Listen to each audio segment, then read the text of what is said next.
That's right. That press conference was held today right in the parking lot of the Kohl's in Puyallup, and a vigil was set up for Franklin as well. Now, as you were saying earlier, Pierce County does have a suspect in custody, but some at the press conference were saying that more should have been done in order to catch the suspect earlier. Now, I spoke to one of those activists who spoke today, who has been working to change the way policing is done in Washington, and she says she's not stopping anytime soon.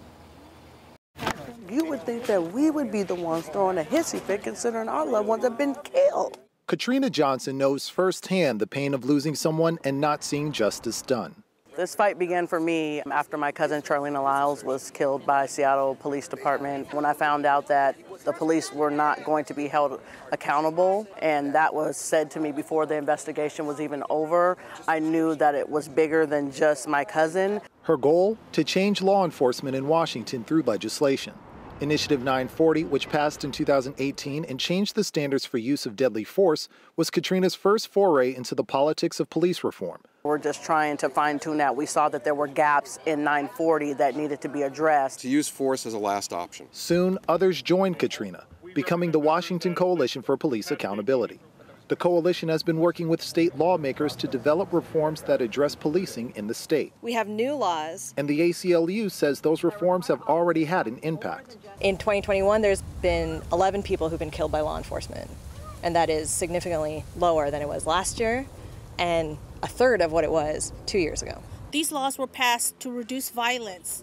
But the coalition says some in law enforcement aren't doing their jobs to show they don't like the new laws and are misleading people about those reforms. It's frustrating, but we always know that there's going to be a little bit of backlash, right? But we didn't think it was going to be to this extent. But that's not going to stop Katrina from going to work. If I can help save one person, one family, someone from living the pain that any of us impacted families have, it is worth doing. And that is why I get up every day, dust myself off, and try again.